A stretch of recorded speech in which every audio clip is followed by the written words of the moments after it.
You are now listening to theGrio's Black Podcast Network, Black Culture Amplified.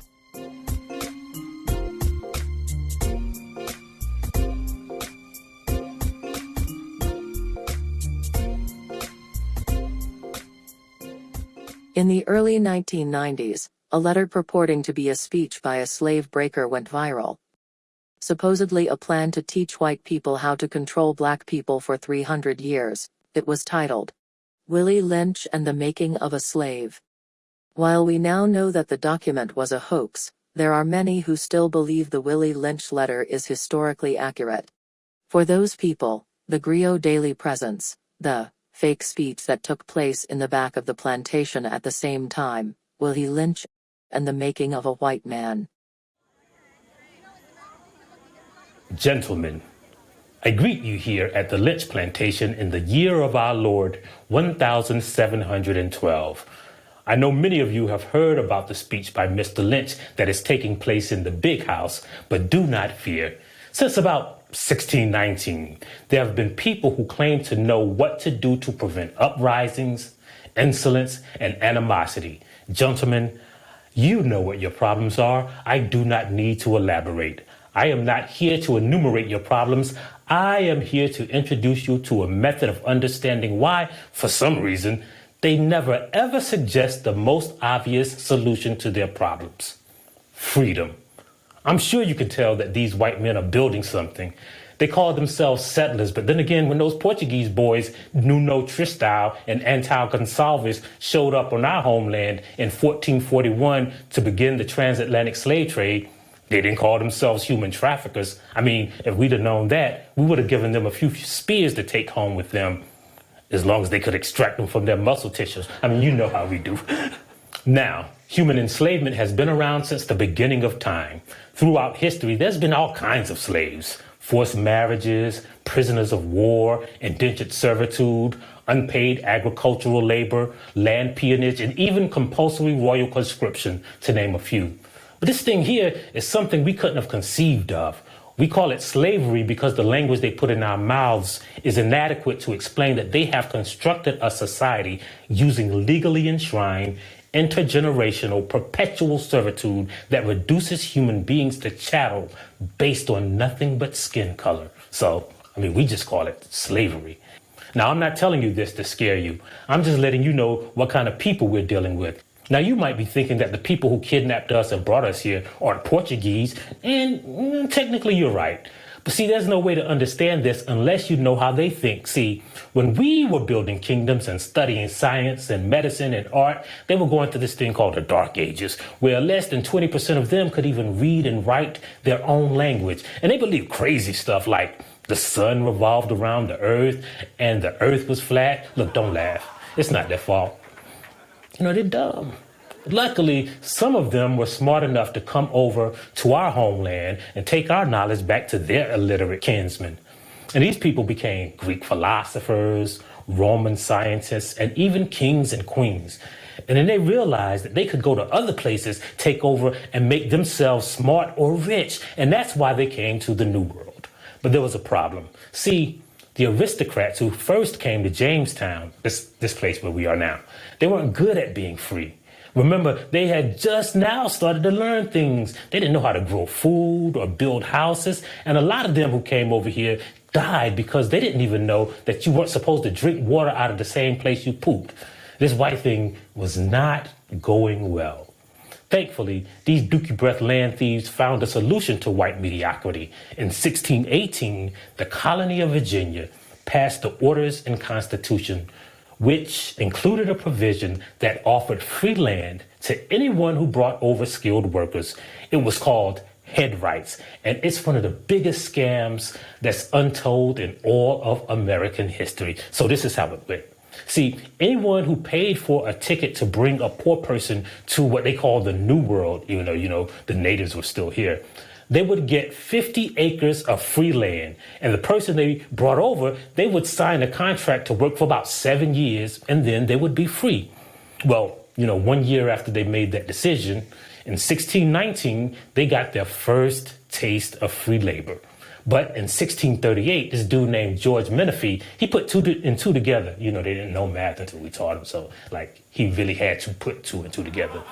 He realized that if he got 50 free acres for every worker he brought over, and he could traffic black people at a discount rate, then why would he bring over Irish and German workers when he could just bring over Africans and never give them freedom?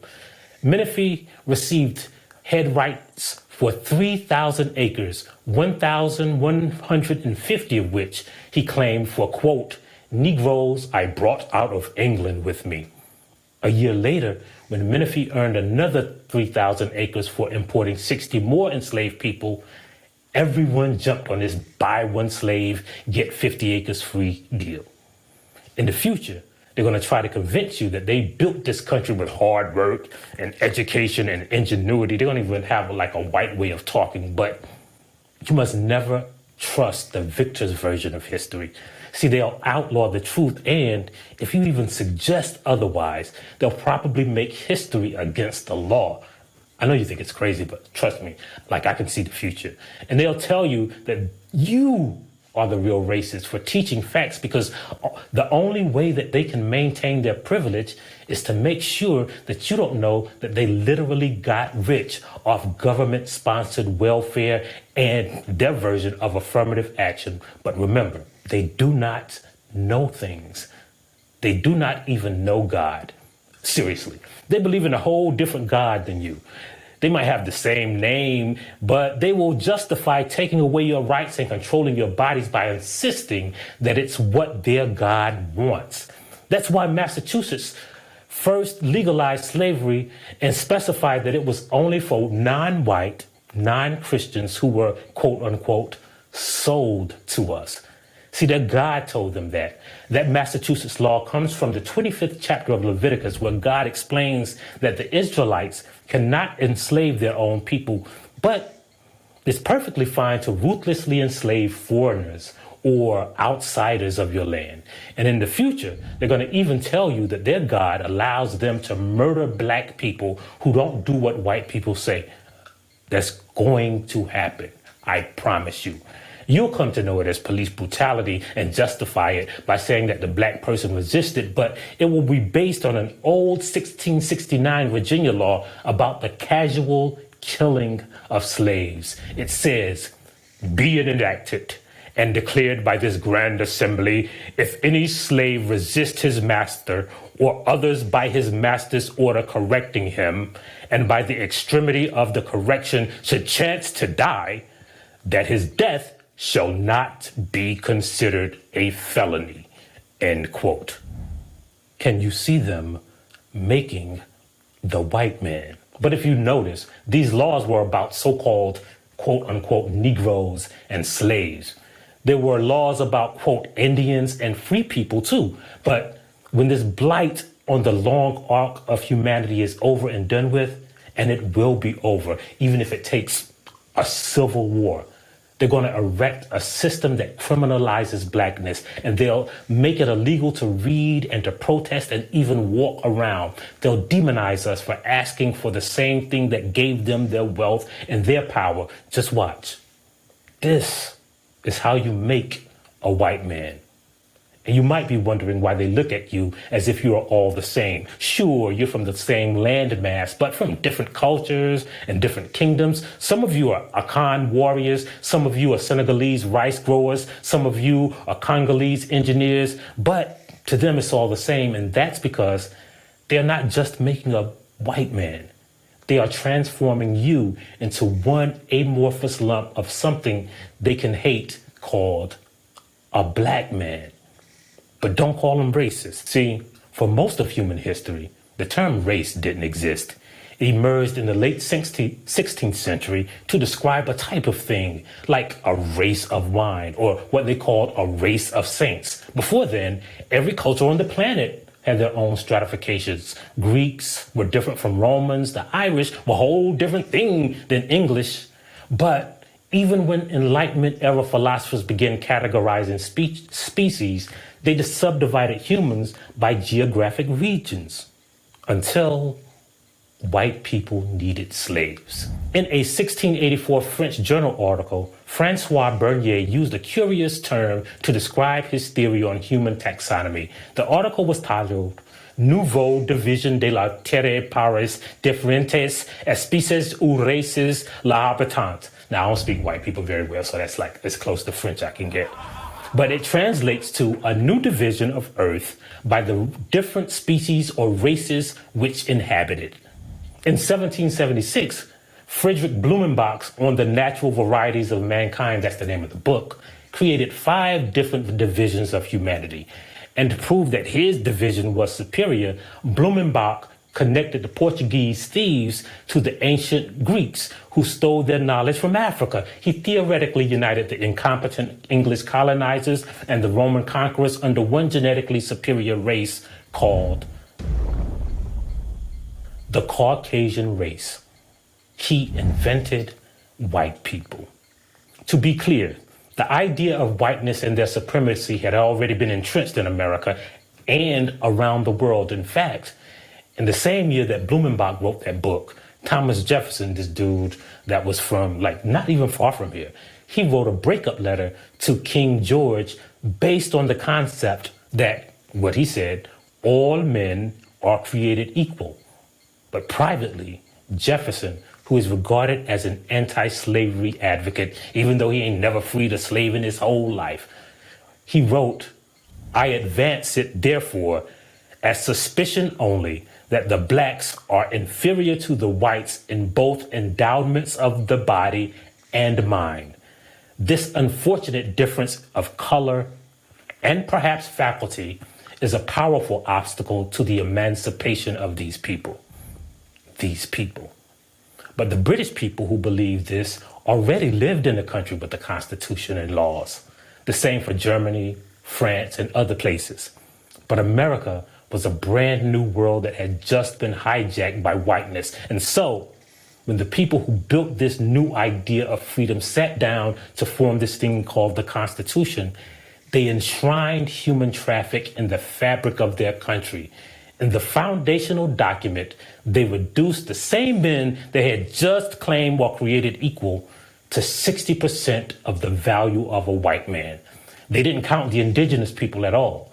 And when all of their work was done, the first legislative body took up the question of who this country belonged to.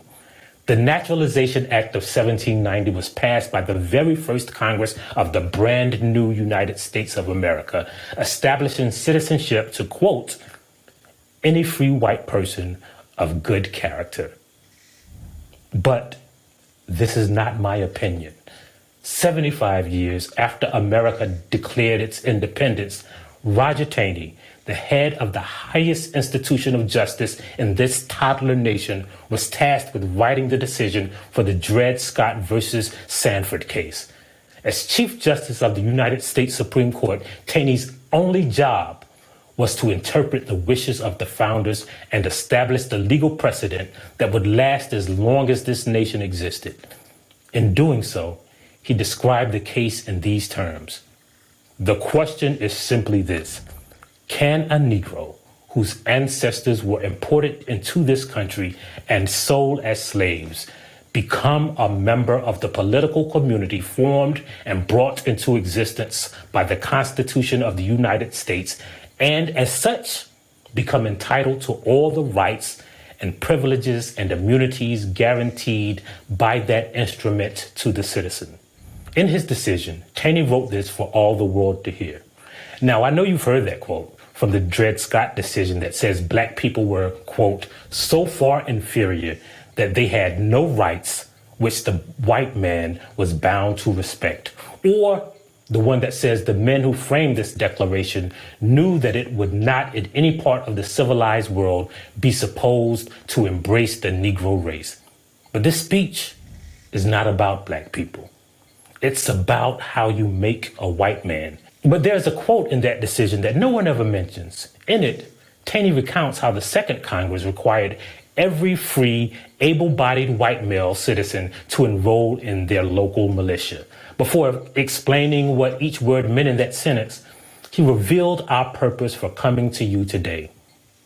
The word white Taney writes, is evidently used to exclude the Negro race. To exclude the Negro race. To exclude the Negro race. And that, my dear oppressed people, is how you make a white man. 300 years from now, I hope you are free. And if you are, I hope you listen to the GRIO Daily Podcast, download the app, subscribe, and tell a friend. I know you have no idea what a podcast is, and I don't either. It's just in my speech. But then again, white people don't know what freedom means. But if in 400 years you are free, always remember the words of Method Man, RZA, Ghostface Killer, Raekwon, the Jizza, Capadonna, Inspector Deck, Master Killer, You God, and all of the men in the great Negro poetry troupe, collectively known as the Wu-Tang Clan. Now, they might change it in the future, but I believe what they will say is freedom. Caucasity rules everything around me. Dollar bill, y'all. Thank you for listening to the GRIO Daily. If you like what you heard, please give us a 5-star review, download the GRIO app, subscribe to the show, and share it with everyone you know. Please email all questions, suggestions, and compliments to podcasts@thegrio.com. You are now listening to the GRIO's Black Podcast Network, Black Culture Amplified.